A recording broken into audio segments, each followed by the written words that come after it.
guys, this is Maria. Welcome back to my channel. In today's video, I will be sharing baby Juliet's 4 and 5 months update. I kind of skipped over 4 months, not because there was not enough to share, but just because being that it's a holiday season, it just happened. So if you have a 4 months old baby, I'm gonna go through all of the things that she was doing around that time frame, and then at the end of the video I'll go over all of the 5 months milestones. So if you are having a younger baby, you can see what you can look forward to in upcoming months. I will also be covering her favorite activities and toys that she loves, and how I help her develop all the necessary skills.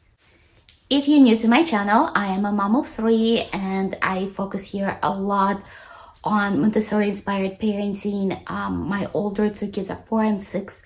I also work in the industry of childhood development and education, and I'm very passionate about screen-free childhood and helping your little ones reach their full potential. So if that's something you are looking for, make sure to subscribe to my channel, click that bell notifications to not miss out on any updates from me, and also like this video if you did. Alright, without further ado, let's get to it. So by 4 months, your baby should be getting much more comfortable with tummy time, and to help them do it, one of the things that I've done for Juliet is just roll the towel underneath their chest and put it so they can learn that motion of pushing up. By 4 months, she was pushing up on her forearms, and that's very typical. The next step for them to be able to strengthen their hands, when I rolled the towel with her, it took probably 1 or 2 sessions of doing it, and she went on to straightening it all by herself. So that was quite amazing. Also, so with strengthening of their neck muscles and their trunk comes a lot of really fun things that they can now do. When she lays on her tummy, her head is straight in the midsection, and also she can put toys in her mouth with both hands. Almost everything goes in the mouth. It's that stage where they mouthing everything, and please don't stop it. Actually, even mouthing their fingers, there's a lot of research supporting that it's very important for cognitive development and also speech development as well. Another really cool milestone that happened during that time frame was also social milestone of laughing, and it's really funny. I feel like all of my kids kind of had it. The first laugh that comes is kind of strange, it's like this, like as if they're just can't get it out, and then like the baby giggles come. So she started laughing right after she turned 3 months. So like the 3 to 4 months mark, that's where she was laughing a lot and getting more and more. Now she giggles when we tickle her, when you kiss her on her neck, when you lift her up in the air. So she gets a lot of different giggles. She's always been very, very interactive with her siblings. So if you have older children, try to incorporate them. I've got asked that a few times. The things that work for us right now, my kids love dancing. I think all kids love dancing. But we'd like turn on the music and I hold her up and she kind of dances and watching them dance. They also like to do concerts for her, magic shows. So kind of involving them into something that they all can participate in. There was also a few I guess it's age-appropriate milestones, but not all that fun. One of them was a sleep regression. After she turned 3 months, I think she was like 3 months and like maybe a week and a half, she started waking up 2-3 times a night, and I already got used to waking up only once. It was brutal. I was so tired, and it lasted for a good 2 to 3 weeks. And it was also kind of coincided with her rolling. So I think it was all coming together, and also she became more high maintenance during the day. I think not getting enough sleep. And another thing, she always wanted to be held upright. Like if you've seen my videos from like the past few months, if she's with me, which most of the time she is, I'm holding her up like this. She likes to bear her weight on her feet. That's actually also a milestone, them being able to bear the weight on their feet. And she does it extremely well. She has very strong muscles. But I was like, man, like I could not lay her down for even a moment. I'm like, she's so high maintenance. And then I had my 4 months checkup, but the doctor told me, and I had kind of like an aha moment, that she could have a reflux. So if your baby seems to like, at the moment you lay them down, the moment you try to do anything else, they cry. It could not be just like them being emotionally attached to it. It can have a physical reason.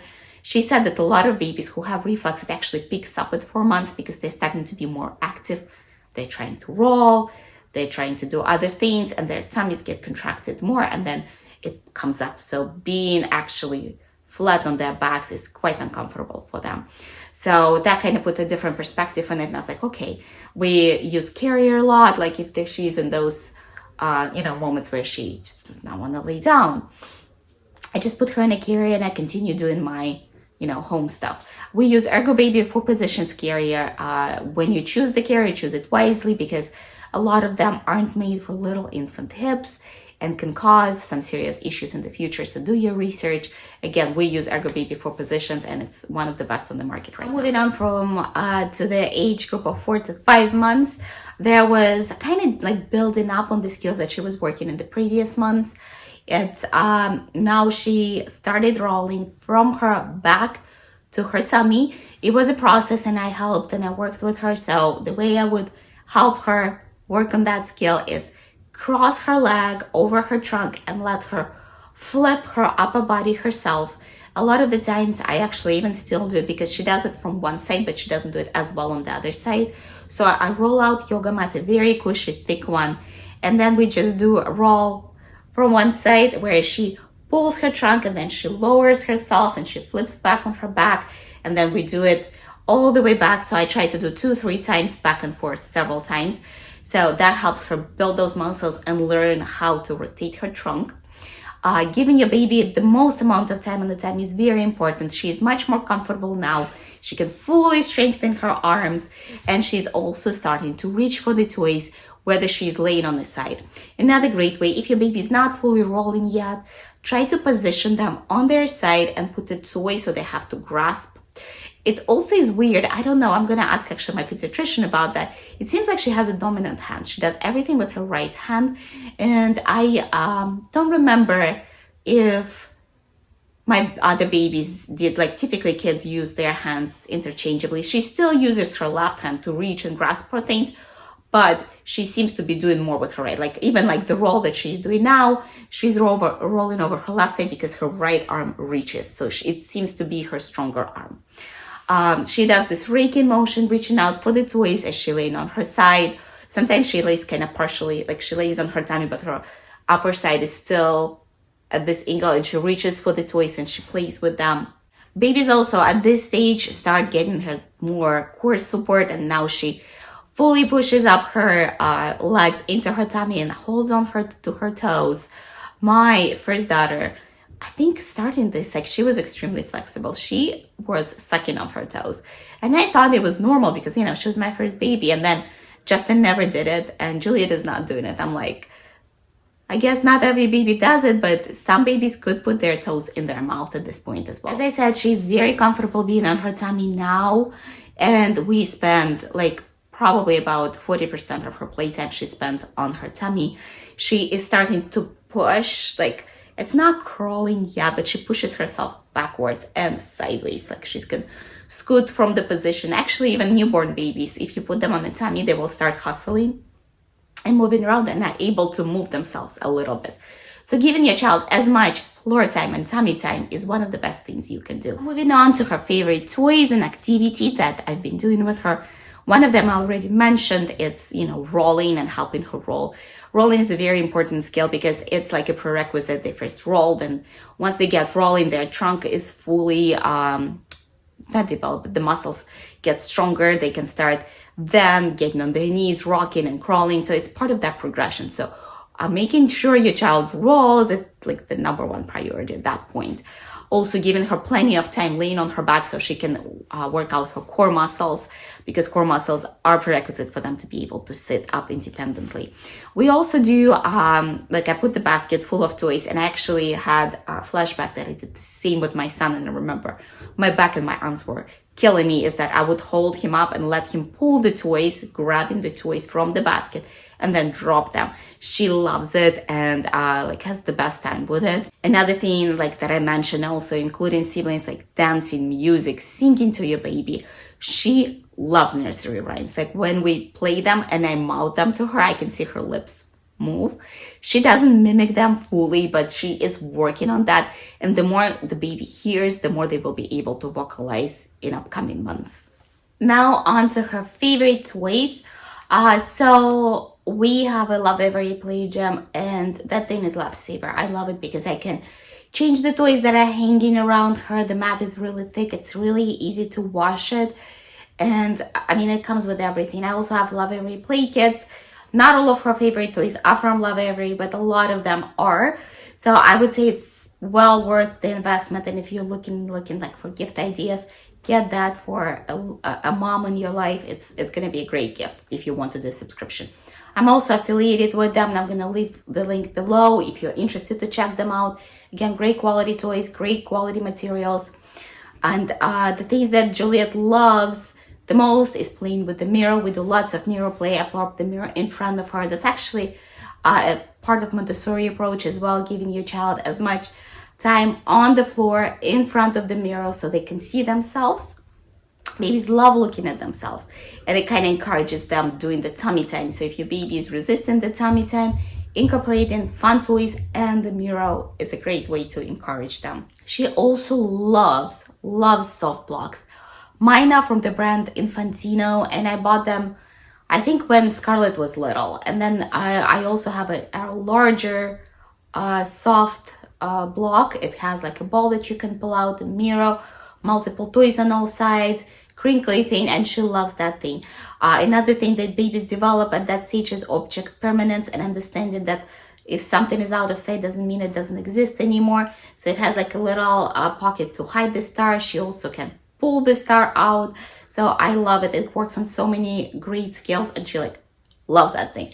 I can lay her on her tummy and she will like mouth and squish it, and then if I lay it on the side, she'll be reaching for it, grabbing it. She can also be on her tummy and play with it as well safely.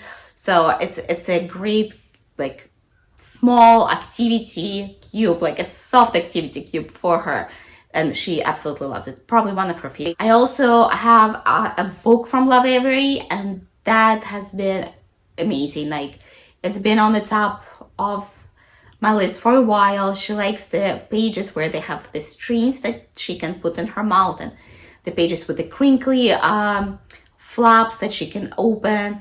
She loves those. She overall likes crinkly toys. My daughter was like that as well, and I'm pretty sure Justin was too. I just can't remember it. But I used to have a different play gym back then, and the only thing she would play there all the time was this like real crinkly thing. Because babies do understand cause and effect, I actually introduced two of the toys that with Justin I introduced a little later, and Scarlett didn't have them when she was little, just because, you know, I didn't have all the children back then. But it's an activity cube. Mine is from Zenny Zoo. It's sold at Target, I believe. I can find it on Amazon, but it's gonna be a little bit different.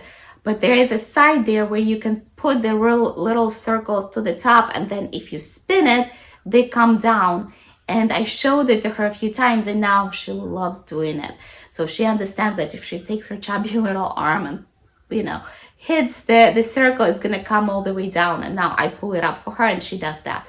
Another thing that I introduced is a ball tower. Ball tower is probably one of the like best toys like ever for the kids, especially like up until the age of 3. Justin still likes his ball tower. And he is almost 5. He doesn't really play with it a lot, but every time he sees it, he wants to play with it. The way I'm using it with her, I just put all of the balls on top, and I let her to push it with her hand.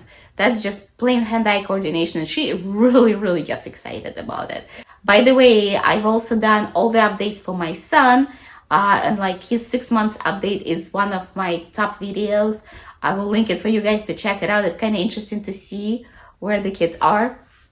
Another great thing to do right now is to do a super girl or super boy little flies when you put them on your like right before your knees, and lift them up in there and say yay, woohoo. They get really excited about that, and it also strengthens their muscles. And another thing to do is flying around, lift them under their armpits in the air, teaching them to strengthen their and straighten their legs. That's another thing you can do with the babies of this age. All right, guys, this is it. This is the update. I hope you enjoyed it, and I gave you some ideas on what you can do with your little ones. Again, watching these videos, if you're just watching them for information, but you get concerned, always talk to your pediatrician. Babies reach milestones on a completely different span You know, it's all very relative to your child. Just because they aren't doing something there doesn't mean something is wrong. But if you are concerned, always talk to a pediatrician. I'm sure they will clear up your fears and everything will be all right. And if you enjoyed my video, please give me a like and subscribe to my channel, and I will see you later.